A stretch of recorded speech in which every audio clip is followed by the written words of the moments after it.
Bom, como eu disse a vocês, eu selecionei algumas questões para a gente trabalhar na aula de hoje, todas essas questões retiradas de provas anteriores do ENAD, cuja finalidade é exatamente a gente entender nessa parte matemática como é que aparecem as questões no ENAD.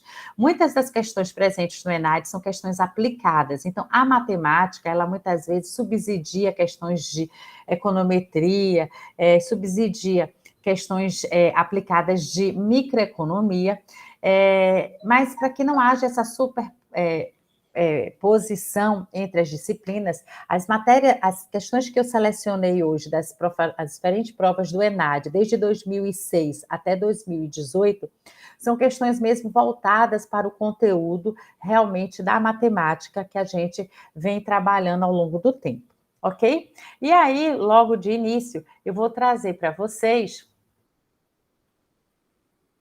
tá? Só um instante.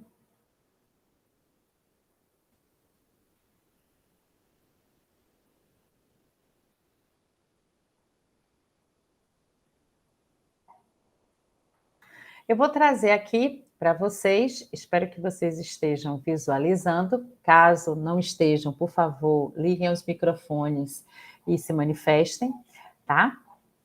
Mas eu estou trazendo aqui algumas das resoluções de algumas questões do ENAD, tá? Voltada para o conteúdo da matemática.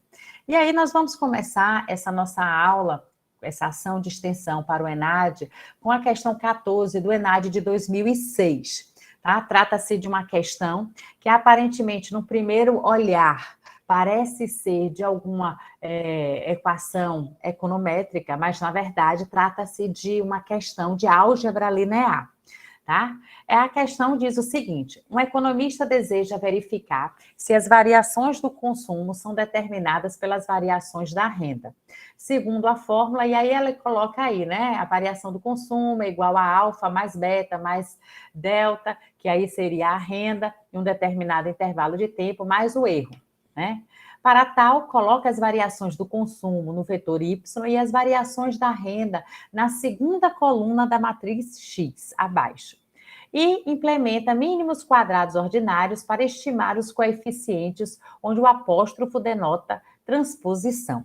O indivíduo, um pouco apressado, vai olhar para essa questão, vai achar o enunciado da questão um pouco complexo, vai talvez se direcionar para a econometria, mas, no entanto, um olhar mais atento nos faz observar o seguinte, que nós temos aí, né, uma parte em relação à álgebra. Veja, ele lhe dá X, que é uma matriz, tá?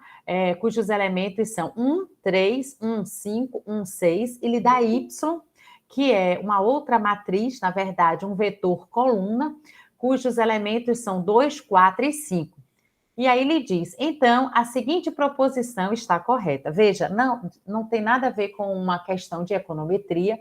Na verdade, todo esse enunciado, ele pode ser suprimido a apenas esse olhar em relação a quem é X e quem é Y, ou seja, essas matrizes que estão aparecendo aí no alto da tela de vocês. E aí nos faz, na verdade, uma viagem, né, ao túnel do tempo, porque álgebra linear a gente vê lá em Economia Matemática 3, aquela ideia de operações com matrizes, tipos de matrizes, né, como é que se multiplica matrizes, como é que é matriz inversa e etc. Esta questão presente nesse ENAD de 2006 é uma questão de matrizes, na verdade, uma questão de álgebra linear. Então, para tanto, a gente vai resolver e, assim, identificar se cada alternativa, se elas são verdadeiras ou falsas. A questão está pedindo para você marcar a proposição correta. Veja, na letra A, nós temos logo de início o produto matricial de X apóstrofo vezes X. Veja, o que é o X apóstrofo? Esse apóstrofo, o próprio enunciado da questão já lhe diz lá em cima, ó, e aí eu vou até destacar, né? Aqui um pouco de amarelo, onde ele diz o seguinte: o apóstrofo denota transposição. Significa que, na verdade, né, a gente tem aqui, ó, essa parte aqui, ó, O x' significa, na verdade, que se trata de uma matriz transposta. Mas o que é, na verdade, uma matriz transposta? Uma matriz transposta é aquela em que as linhas viram colunas e as colunas viram linhas. É como se os elementos presentes na matriz, eles brincassem de trocar de lugar. E aí, nessa brincadeira, quem é linha vira coluna e quem é coluna vira linha. Para tanto, eu vou trazer aqui a nossa resolução em relação a essa sentença A, para a gente verificar se o produto matricial de x' vezes x vai dar exatamente uma matriz. Observem essa matriz. Nessa matriz, aqui, eu tenho, na verdade, que se trata de uma matriz quadrada, 3 linhas, 3 colunas. Então, será que a multiplicação de x' por x vai ser, na verdade, uma matriz de 3 linhas com 3 colunas, uma matriz quadrada de ordem 3? Observe, quem é x? X é uma matriz 3 por 2. O que eu estou querendo dizer 3 por 2? 3 linhas e 2 colunas, tá? Eu vou tentar mudar o vídeo. Se não mudar, vocês vão me avisar, ok? Deixa eu só voltar aqui. Mudou para vocês, por favor? Me avisem. Mudou, professor. Então, ótimo.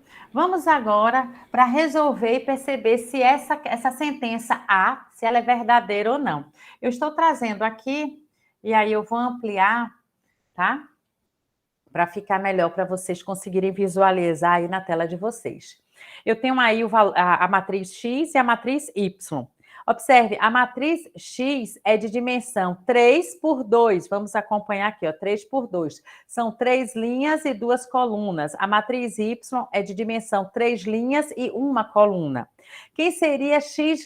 Se X é essa matriz que aparece aí no alto da tela de vocês, X' seria exatamente quem é linha passa a ser coluna. Então, quem é essa primeira linha de elementos 1 e 3 passa a ser coluna aqui, ó, 1 e 3. A segunda linha de elementos 1 e 4 passa a ser a minha segunda coluna. Opa, aqui tá trocado. Só um instante, tá?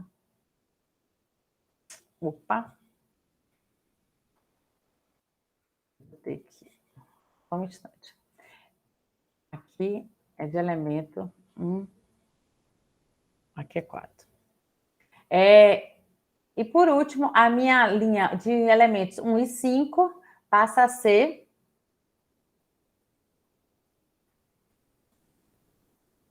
1 e 5. Então, observe, quem era a linha passa a ser coluna. Naturalmente, então, 1 e 3, que era a primeira linha, passa a ser a primeira coluna. 1 e 4, que era a segunda linha, passa a ser a segunda coluna. 1 e 5, que era a terceira linha, passa a ser a minha terceira coluna. Observe que a minha matriz transposta agora é de dimensão 2 linhas e 3 colunas. Para eu multiplicar matrizes, existem condições, tá? A gente sabe que existem determinadas condições. As condições, basicamente, para se multiplicar matrizes é que o número de colunas da minha primeira matriz seja igual ao número de linhas da minha segunda matriz. Veja bem, lá na questão do ENAD, na sentença A, ela pede exatamente o produto da minha transposta vezes a minha matriz real, ou seja, da minha X' por X.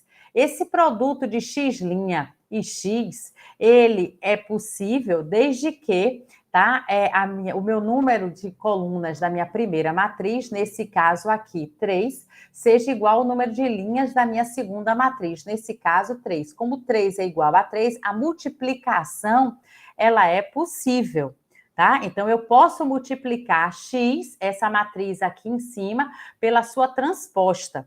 No entanto, a resposta desta multiplicação vai ser exatamente de dimensões 2, e aí eu vou colocar aqui até por uma outra para chamar atenção, por 2. Significa que a dimensão da minha matriz resultante, ou seja, a dimensão da multiplicação da minha matriz X por X', ou melhor dizendo, X' por X, vai ser uma matriz de ordem 2, ou seja, 2 linhas, 2 colunas. Porém, e aí eu vou voltar na minha questão, observem, na minha letra A, diz que o produto matricial de x' por x é uma matriz quadrada de ordem 3. Nós vimos que ela não é de ordem 3, ela é de ordem 2, vai ser 2 linhas por 2 colunas. Significa, então, que a minha letra A, ela está errada. E aí, ó, para justificar, a gente exatamente consegue identificar exatamente isso. A dimensão dessa matriz resultante não vai ser 3 por 3, mas sim 2 por 2. Deixa eu permitir aqui que tem alguém fora do domínio da universidade querendo entrar. Voltando aqui agora. Bom, então nós vimos que a minha letra A, ela não está certa, ela não está correta, porque justamente a matriz resultante não é uma matriz de ordem 3, como a que aparece aí na minha letra A, e sim de ordem 2. Vamos passar agora para a minha sentença, a minha proposição B. A minha proposição B diz o seguinte: o produto matricial, ou seja, a multiplicação das matrizes, a transposta de x por y, é 1, 0, 0 e 14. Será que isso é possível? Vamos lá, vamos ver se é possível eu multiplicar a transposta de x por y, tá? Então, voltando aqui, vamos agora para a minha letra B. Veja, o produto da minha transposta de x por y, ele é possível, pois o número de colunas, tá? De x, o apóstrofo de x, ou seja, da minha transposta, o número de colunas, que é 3, é igual ao número de linhas da minha segunda, que é 3. A multiplicação, ela é possível. Mas observe, eu multiplico elas, a multiplicação é possível, mas a matriz resultante vai ser de dimensão. Observe, a dimensão é exatamente esse número que não está em verde em destaque. Significa que a dimensão da minha matriz resultante vai ser 2 por 1. 2 linhas por uma coluna. Aquela matriz resultante que está lá não é de 2 linhas por uma coluna. Vamos observar, é 2 por 2. 2 linhas, 2 colunas, tá? E não 2 linhas e uma só coluna. Então, eu já vejo aqui, ó, sem precisar fazer a operação de multiplicação por matrizes, observem que na resolução da letra A e na resolução da letra B, eu não precisei multiplicar todas as matrizes para encontrar e identificar se ela era verdadeira ou falsa. Só em olhar a dimensão das matrizes, eu já tenho como identificar se a sentença A e, no caso, se a sentença B, se elas estão verdadeiras ou falsas. Nesse caso, a letra A é falsa, porque a dimensão não é de ordem 3. E, no caso da letra B, ela é falsa também, porque a dimensão da minha matriz resultante da multiplicação de x' por y vai ser de 2 linhas e uma única coluna, tá? Vamos agora para a minha letra C. Observe, na minha letra C, está dizendo que o determinante da multiplicação de x' por x é igual a 14. Então, nesse caso, nessa letra C, eu vou ter que multiplicar para eu identificar se realmente esse determinante é igual a 14. Então, vamos lá, vamos voltar lá para a gente identificar o que seria exatamente em relação na letra C. Veja, a letra C pede a multiplicação, olha só, de x' por x. Quem é essa multiplicação de x' por x? É a multiplicação da matriz 1, 3, 1, 5, 1, 6, por 1, 3, 1, 5, 1, 6, ou seja, a transposta. E aí, observe o que é que acontece quando a gente multiplica. Para eu multiplicar aqui, para eu multiplicar essas... Só um instante. Para eu multiplicar esses elementos, eu multiplico os elementos de uma linha pelos elementos da coluna. E aí eu vou somando. Então, vai ficar 1 vezes 1, 1. Mais 1 vezes 1 é como se fosse os elementos da linha multiplicado pelos elementos da coluna. Então, vamos observar. 1 vezes 1, 1. Mais 1 vezes 1, 1, mais 1 vezes 1, 1. Agora eu vou multiplicar os elementos da minha linha, da primeira matriz, pelos elementos da segunda coluna. Então, vai ficar 1 vezes 3, 3. Mais 1 vezes 5, 5. Mais 1 vezes 6, 6. A mesma coisa eu vou proceder agora com a minha segunda linha. Observe que pela minha segunda linha eu tenho 3 vezes 1, 3. 5 vezes 1, 5. 6 vezes 1, 6. E agora eu vou proceder os elementos da minha segunda linha da primeira matriz pela segunda coluna, os elementos da segunda coluna da segunda matriz. Então, eu vou ficar com 3 vezes 3, 9, mais 5 vezes 5, 25, mais 6 vezes 6, 36.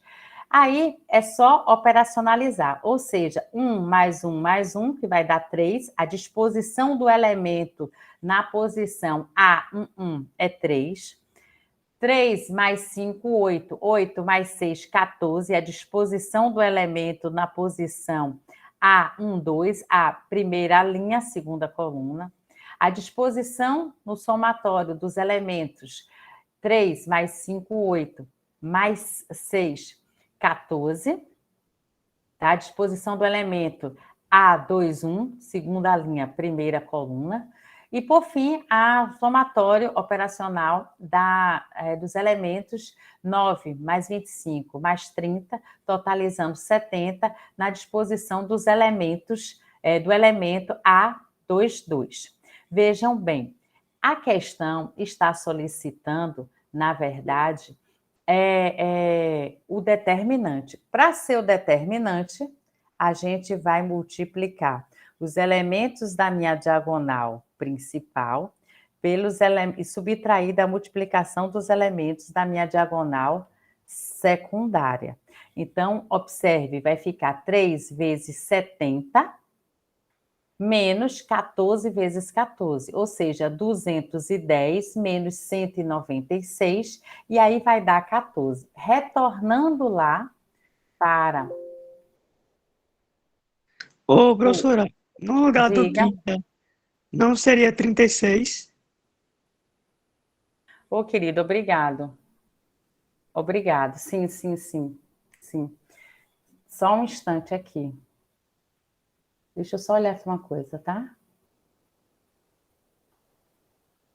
Só um instante. Deixa eu voltar. Deixa eu voltar aqui. Sim, sim, sim.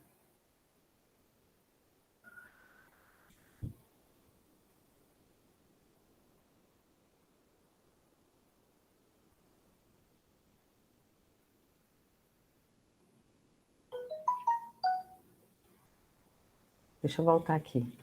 Então, ficaria 36 com 9, 45. Não é isso? 45 mais 25. 36 mais 9, 45 mais 25. 5, 12, 70. É porque ali vai dar isso mesmo. 36 mais 25 dá 45. 45 mais 25 vai dar 70. É isso mesmo, foi só apenas um erro de digitação. Obrigado, Antônio. Tá?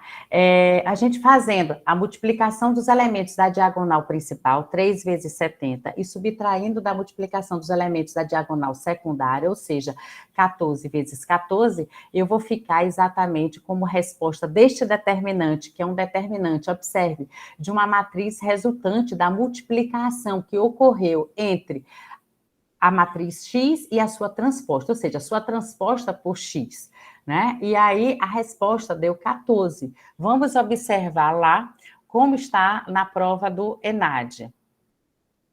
Então, lá na prova do ENAD, nós temos, por enquanto, nós temos a letra C, vamos olhar as demais, o que ocorre em relação às demais.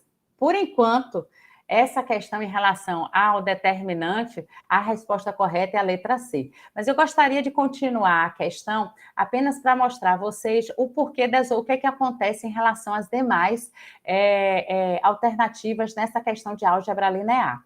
Na letra C, nós temos a mesma multiplicação, observe, a transposta vezes a matriz real, ou seja, x' vezes x, e aí está dizendo que não é inversível. O que significa isso? Não é inversível, significa que a matriz resultante, ela não possuiria inversa, tá? Então, não inversível significa não ter inversa. Mas, o que a gente observa? A gente já calculou essa matriz aqui. Essa matriz, na verdade, é essa que a gente acabou de ver. 3, 14, 14 e 70. Aqui é a multiplicação de x' vezes x, tá? Então, quem é essa matriz resultante? É essa daqui que apareceu. 3, 14, 14 e 70. Acontece que para a matriz ser inversa, ela tem duas condições. A primeira condição para uma matriz ser inversa é que ela seja quadrada.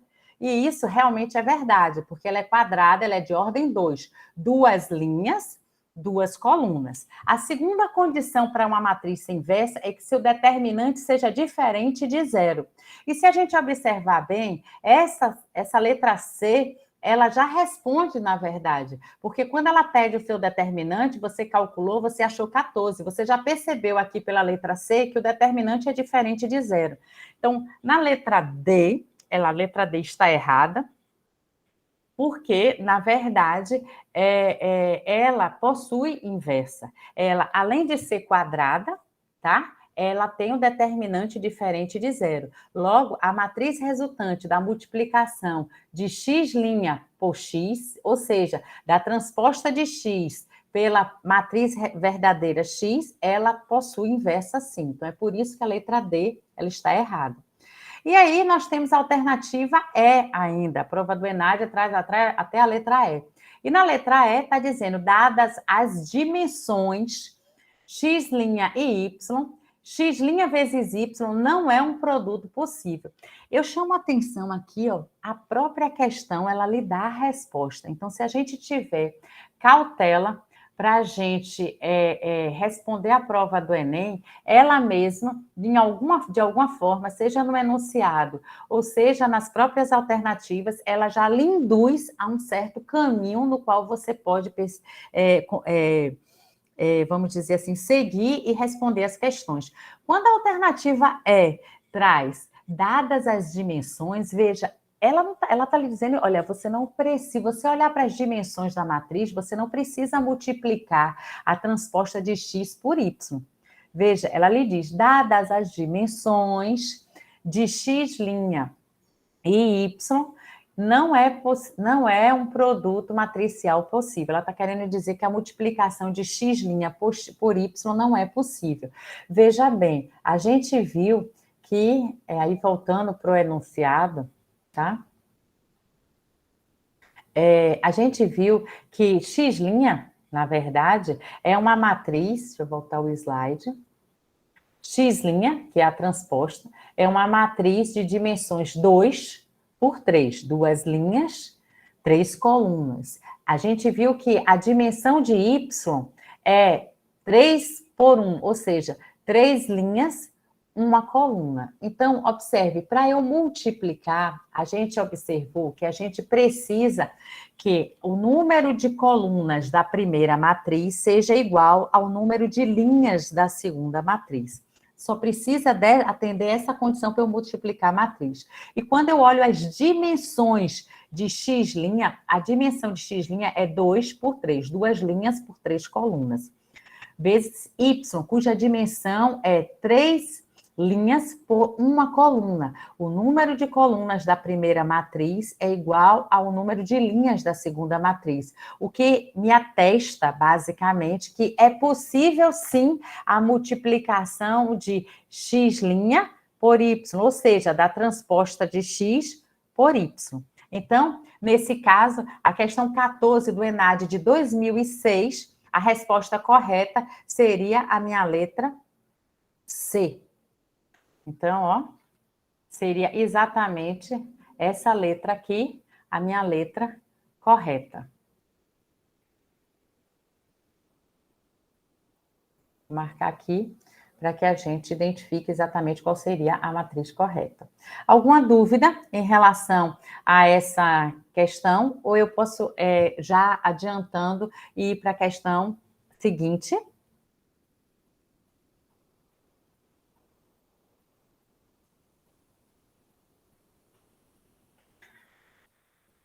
Bom, a próxima questão que eu separei das provas de ENAD e que eu pude identificar em relação ao conteúdo matemático estudado foi a questão 24 do ENAD de 2006 também.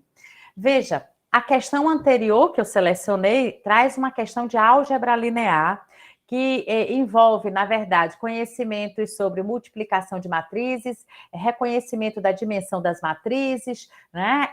Operação de determinante, encontrar o determinante, né? Saber quais são as condições para inverter matriz, saber quais são as condições para multiplicar a matriz.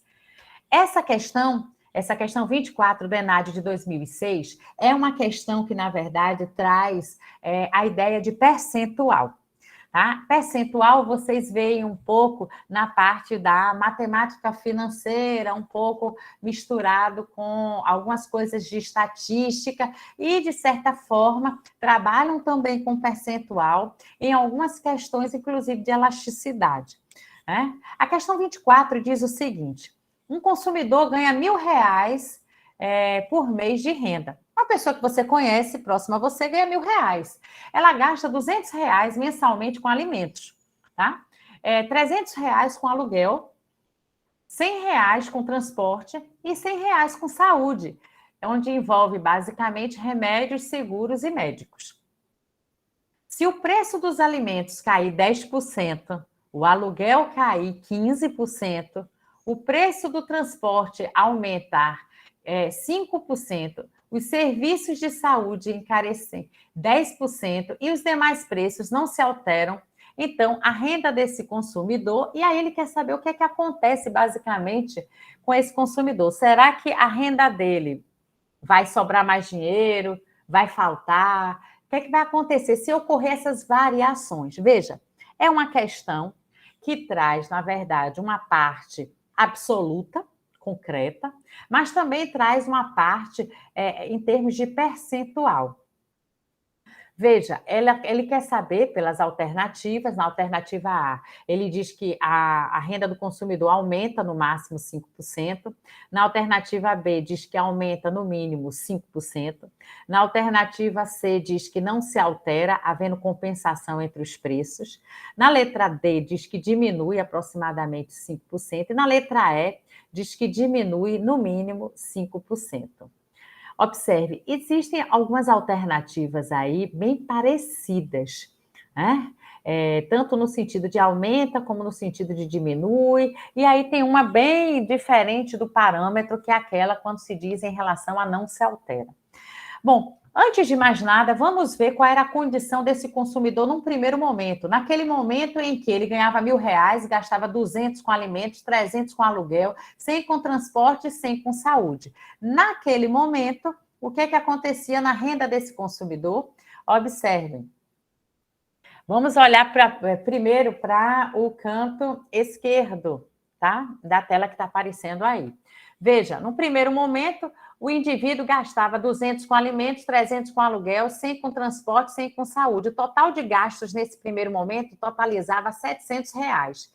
De cada R$1.000, tá? O valor residual, ou seja, o valor líquido que esse indivíduo ficava era com R$300 em mãos, se a gente pudesse dizer em termos de dinheiro em espécie, tá? Então, nesse primeiro momento, tá? Ele só ficava com R$300. O que aconteceu? Aconteceram algumas variações. Essas variações percentuais, ocorreu uma variação nos alimentos, 10% nos alimentos, ou seja, os alimentos caíram. Observem ocorreu uma redução de 10% nos alimentos, redução de 15% no aluguel, um aumento de 5% nos transportes e um aumento de 10% em relação aos gastos de saúde. Transformando esses valores percentuais em valores absolutos, observe, 10% de 200 significa 20.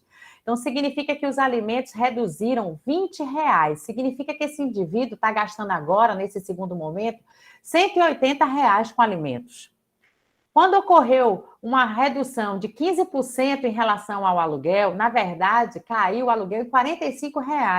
Esse indivíduo está pagando agora de aluguel R$ 255.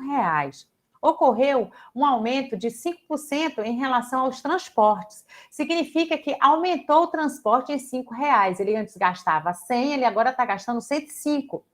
E, por fim, ocorreu um aumento de 10% em relação aos seus gastos de saúde, tá? Esses 10% em relação ao período anterior significa R$ 10. Significa que agora esse indivíduo, nesse segundo momento, gasta R$ 110 com saúde.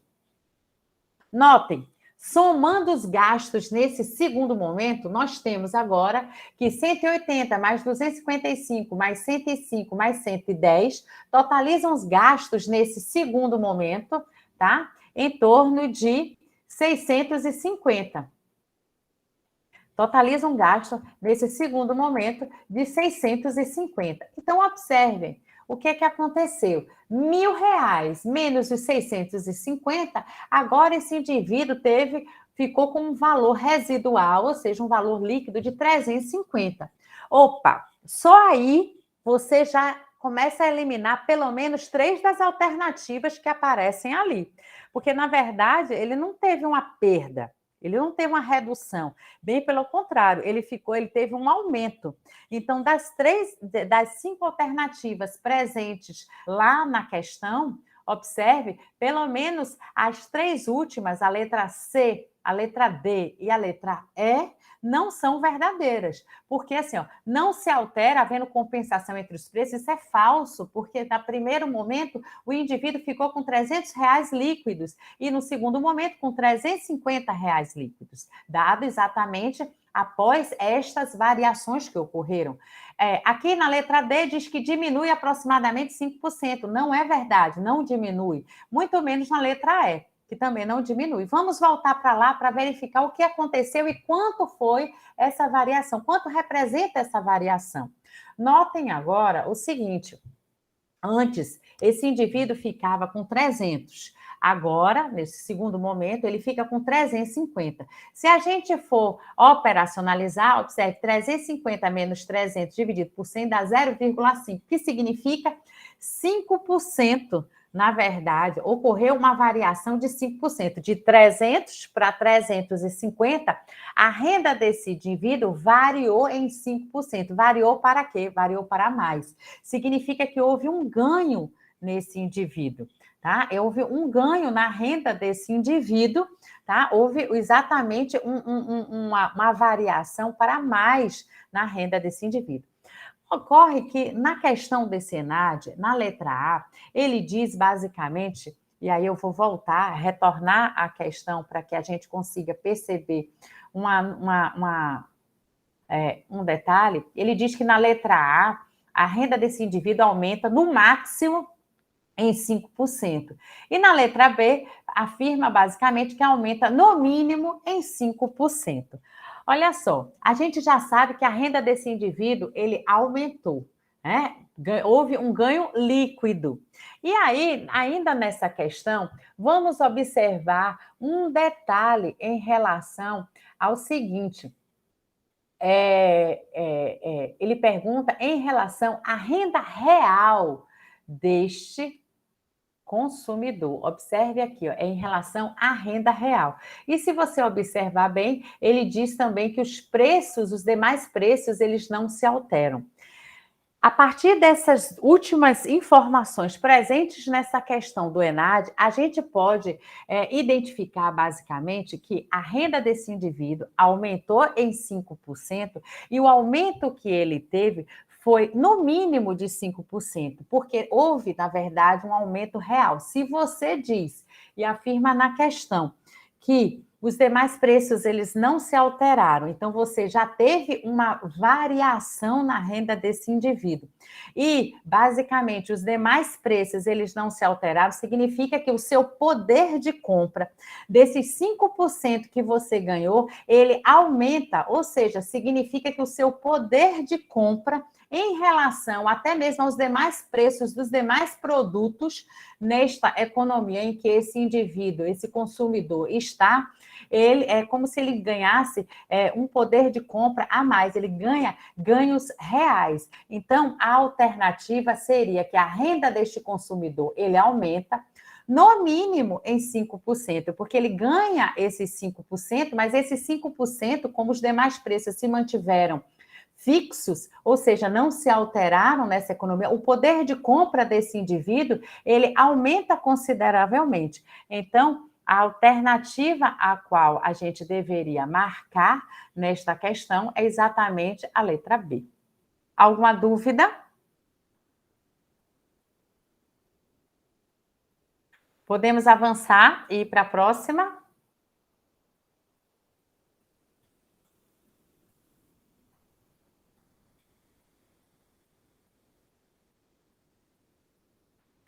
Vejam,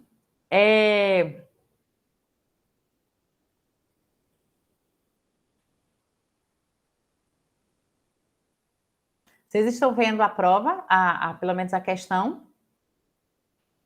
Questão 20 do ENAD de 2009, tá? Agora foi um ENAD, vou mudar o ENAD, as duas primeiras foram de 2006, esse ENAD agora é de 2009, eu estou trazendo para vocês aqui uma questão sobre média, tá? E aí vocês vão perceber que pela ilustração exatamente do enunciado da questão, quem foi meu aluno, está presente aqui na sala, vai se lembrar bem daqueles enunciados de APE.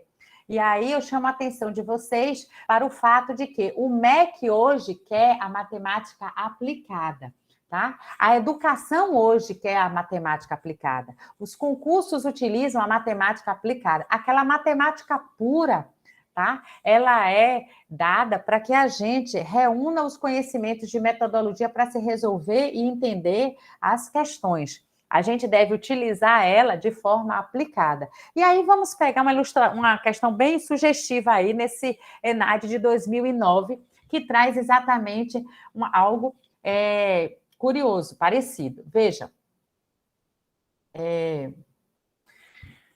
os 81 aprovados em um vestibular, todos com notas distintas, foram distribuídos em duas turmas, de acordo com a nota obtida no concurso. Os 41 primeiros foram colocados na turma A e os 40 seguintes na turma B. Isso num primeiro momento. Num primeiro momento, houve essa distribuição. 41 alunos aprovados ficaram na turma A e os 40 seguintes foram para uma turma B. As médias das duas turmas no concurso foram calculadas. Como é que se calcula a média? Soma-se as notas de todos os aprovados e divide pelo quantitativo da turma. Foi feito isso com a turma A, foi feito isso com a turma B. Depois, no entanto, decidiu-se passar o último colocado da turma A para a turma B. Com esse procedimento, é correto afirmar que... E aí, observe, a questão, na verdade, é uma questão sobre média. Né? É uma questão sobre média aritmética. Então, lá em 2009, né, antes de se ter exatamente essa noção em relação ao que é o Enem hoje, as universidades faziam vestibular. E aí os vestibulares era por eliminação, né? E aí você tinha a classificação desses aprovados. Né? Imaginemos que esta situação ilustra exatamente um cenário para essa questão do ENAD de 2009. E aí tem várias alternativas. Eu vou ler as alternativas porque depois nós vamos fazer exatamente o raciocínio da questão para a gente verificar qual é a veracidade ou não de cada sentença. Veja, na letra A diz: a média da turma A melhorou, mas a da turma B piorou. Todas essas proposições são feitas depois, observem aqui, ó, depois, no entanto, ó, tá vendo? Então, depois de quê? Depois desse procedimento, ó, se diz o seguinte: as médias das duas turmas no concurso foram calculadas. Observe. Se as médias das duas turmas elas foram calculadas e depois disso, observe, depois, no entanto, então depois que calcularam as médias, que se viu o resultado, ele decidiu passar o último colocado da turma A para a turma B. Por que será que isso foi feito?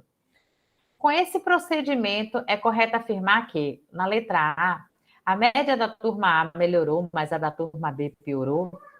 Na letra B, a média da turma A piorou, mas a da turma B melhorou. Na letra C, as médias das turmas podem melhorar ou piorar, dependendo das notas dos candidatos. Na letra C, as médias de ambas as turmas melhoraram. Ou na letra D, as médias de ambas as turmas pioraram. Olha só de interpretar o enunciado da questão, a gente tem como identificar exatamente o que ocorreu. Vejam, num primeiro momento, 40 pessoas ficaram numa turma, vamos dizer T01, e 41 ficaram na turma T02. Calculou-se as médias, ou seja, somou-se todas as notas das turmas e dividiu-se pelo quantitativo de alunos. Quando foi feito isso, observou-se a média da turma A, observou-se a média da turma B. E aí, resolveu-se pegar o último candidato que estava lá na turma T01, a turma A, e passar para a turma T02, a turma B. Olha só, o que é que pode ter acontecido? E aí, vamos aqui para a gente compreender melhor. Veja, foram 81 aprovados nas duas turmas, A e B. No primeiro momento, 41 ficou na A, 40 ficou na B. Houve a média. Com essa média, observe, eu tinha 40, eu tinha o somatório da turma, o somatório das notas, eu dividia por 41. Aqui eu tinha o somatório das notas e dividia por 40. Fazendo essa divisão, eu percebi o seguinte, note, 41, quanto maior é o número que está lá embaixo no meu denominador, menor é o resultado da minha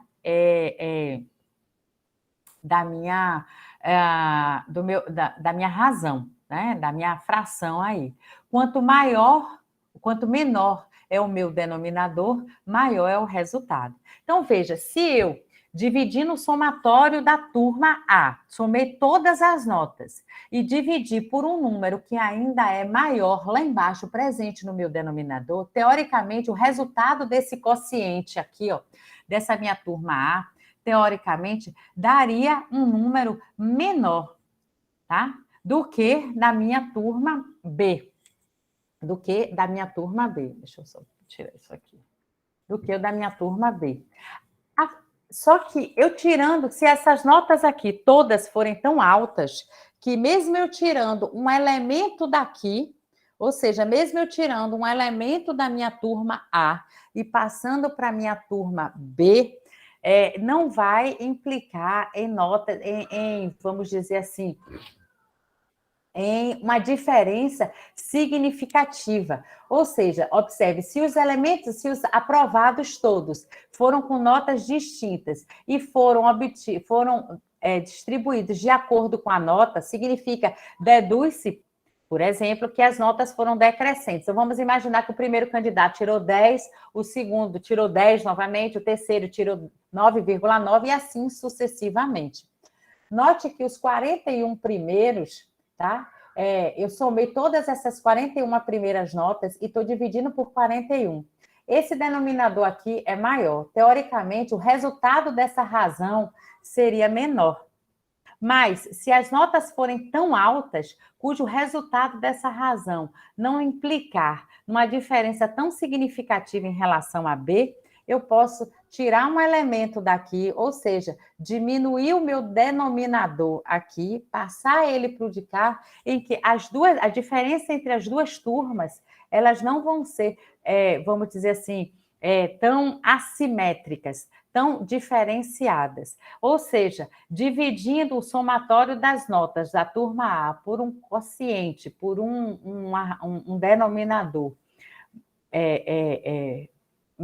menor, porque 40 é menor do que 41, tá? Não implicaria em desvantagens para a minha turma A, uma vez que eu estaria passando esse último candidato para a minha turma B, a qual ficaria agora com 41, e na hora de dividir, ou seja, as turmas, tá? O meu resultado aqui não seria tão, vamos dizer assim, aumentando o denominador, tá? O resultado aqui, teoricamente, seria menor, mas não tão menor que implicasse uma simetria tão grande em relação à turma A.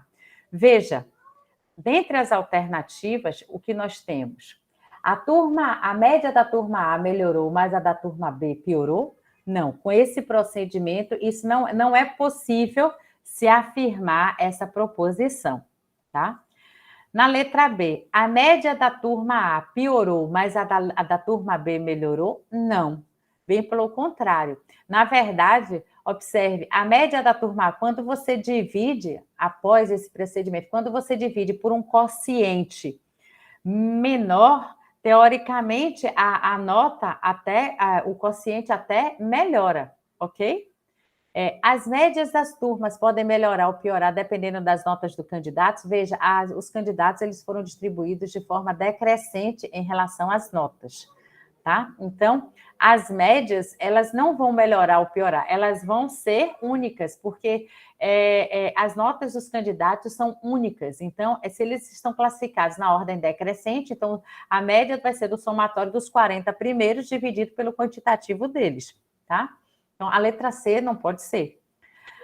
As médias de ambas as turmas melhoraram? Veja, quando a gente está dividindo, se eu dividir o somatório das 40 primeiras por 41, e eu percebi que, se mesmo que eu tire esse 1 e passe para a outra turma, não houve mudança vamos dizer assim, não houve mudança na classificação dos candidatos.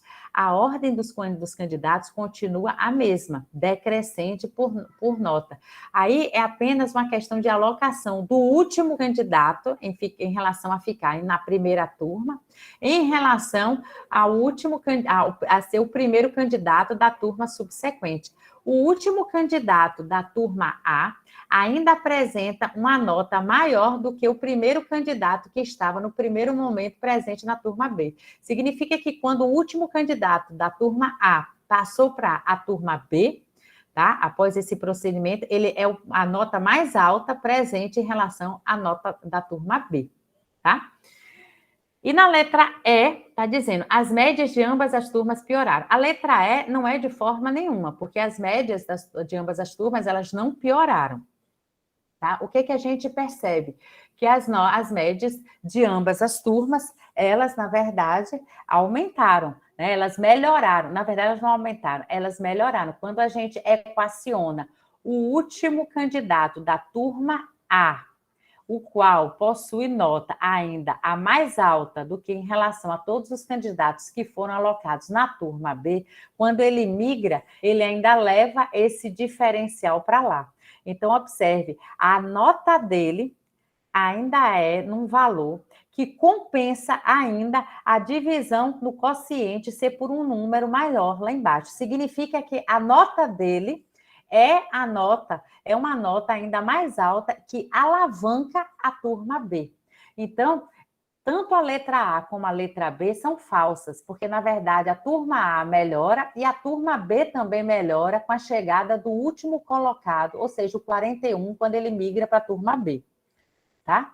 Ambas as médias podem melhorar ou piorar. A letra C está errada. A resposta, na verdade, é a letra D. Ambas as turmas melhoraram. A migração do último candidato que estava na turma A indo para a turma B, ele leva esse diferencial de nota para a turma B, e mesmo o somatório das notas todas da turma B, dividido pelo quantitativo de alunos, ainda é melhor do que a situação anterior. Ok? E aí, para finalizar, é a última questão da aula de hoje, tá? Eu estou trazendo para vocês aqui a questão 21 do ENAD de 2009. Essa questão 21 é uma questão que traz aqui sobre probabilidade. E aí vai lembrar bastante vocês, inclusive, de um conteúdo que é, na verdade, do ensino médio, eu nem diria daqui da universidade, da graduação. É um conteúdo do ensino médio, o que mostra que, na verdade, a prova do ENAD traz aquilo que o indivíduo aprendeu ao longo da sua vida de formação escolar e acadêmica. Olha só o que é que diz a questão 21. Carlos está iniciando a apresentação do seu novo projeto para sua equipe e dispõe de 10 CDs novos, sendo que apenas um deles contém o arquivo preparado no dia anterior. Olha só, Carlos ia fazer... Aí, eu vou falar como se fosse vocês. Vocês vão fazer a defesa da monografia de vocês. Imagine que vocês têm 10 disquetes. Hoje em dia não se usa mais, mas, enfim, você tinha 10 CDs e você só gravou a sua apresentação em um CD. E aí, na hora, se atrapalhou e misturou todos os CDs, botou todos os 10 CDs juntos na caixa. Como o Carlos se esqueceu de assinalar o CD que contém o arquivo, ele precisa escolher aleatoriamente o CD para iniciar a apresentação. Veja, você está lá na sua apresentação de monografia e não sabe qual é o CD que, na verdade, você gravou a sua apresentação. Carlos deixou cair, estava nervoso, Carlos, deixou cair o primeiro CD escolhido no chão. E aí, danificou o CD, inutilizando para a leitura. Veja, esse CD que caiu no chão, inclusive, pode ter sido o único CD que ele gravou a sua apresentação. Ele misturou os 10 CDs na sua caixa de CD e ele, na verdade, estava nervoso. Sem querer, ele deixou cair o primeiro CD. A pergunta da questão 21 do ENAD de 2009. Qual a probabilidade de que o arquivo esteja contido no segundo CD escolhido aleatoriamente por Carlos? Vamos pensar. Veja, Carlos tinha 10 CDs novos e gravou a apresentação só está em um único CD.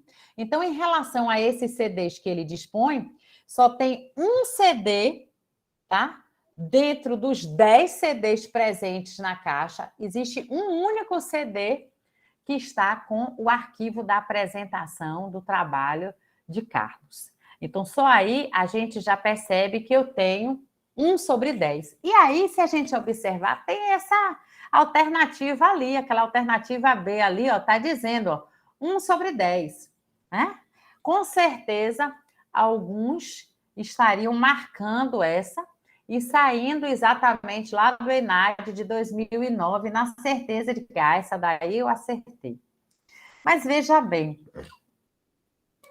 ele tinha 10, só um tinha a apresentação do trabalho dele, mas veja, ele está dizendo aqui que Carlos deixou cair o primeiro CD e, na verdade, ele quer saber aleatoriamente qual é a probabilidade de que o arquivo esteja contido no segundo CD escolhido aleatoriamente por Carlos. Então, o segundo CD ele vai tirar na caixa, né? Então, o primeiro caiu, ele estava nervoso, e aí ele vai tirar o segundo CD. Nesse CD, né? Nesse CD, além de ser 1/10, ou seja, 1/10 é a apresentação estar presente nesse CD. Qual é a probabilidade de que esse segundo CD tenha ou não tenha essa apresentação? Observe, só existem duas opções. Quando você pega o CD, ou o CD tem apresentação, ou o CD não tem uma apresentação. De cada CD que Carlos tirar, só existem essas duas opções. Ou o CD tem apresentação, ou o CD não tem apresentação. Então, na verdade, o que acontece nessa questão é que a gente vai ter que multiplicar esse 1/10, que é a probabilidade de se retirar o CD, tá? Pela opção de estar presente naquele CD, na verdade, a questão da apresentação de Carlos. Então, na verdade, eu devo multiplicar o 1/10, que era a probabilidade de ter vamos dizer assim, a gravação no CD, pelo 1/2, onde a opção que eu quero, que é, né, e na verdade saber se ele está gravada a apresentação, de cada duas opções. Quais são as opções que eu tenho? Está gravada a apresentação ou não está gravada a apresentação? Nesse caso aqui, dessa questão, eu teria que multiplicar 1/10 vezes 1/2, e aí eu iria encontrar 1/20. tá? 1/20, vamos voltar lá na questão, seria a minha letra D. Dúvidas sobre esta questão? Todos entenderam porque é 1/20?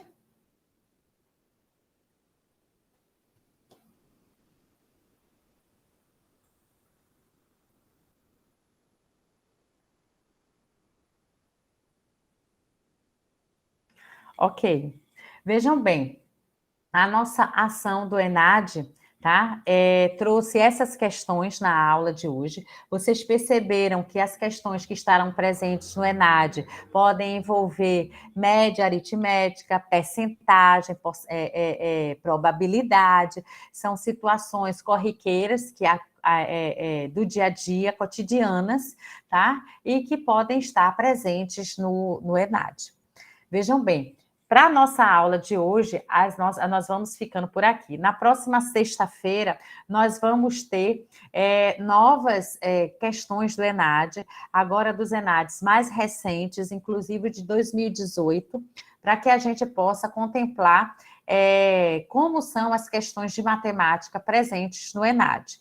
O que eu sugiro a vocês é que vocês leiam as questões, leiam as alternativas, prestem atenção nos detalhes, tá? Que muitas vezes a própria questão já está lhe dando a resposta, a própria questão já está lhe dando o caminho ao qual você deve lembrar para que você possa identificar qual é a questão correta, ok? Por hoje, nós vamos ficando por aqui. Tá? E aí, na sexta-feira, nós temos novamente essa aula de matemática com questões resolvidas do ENAD. Tudo bem? Vou interromper a gravação aqui agora.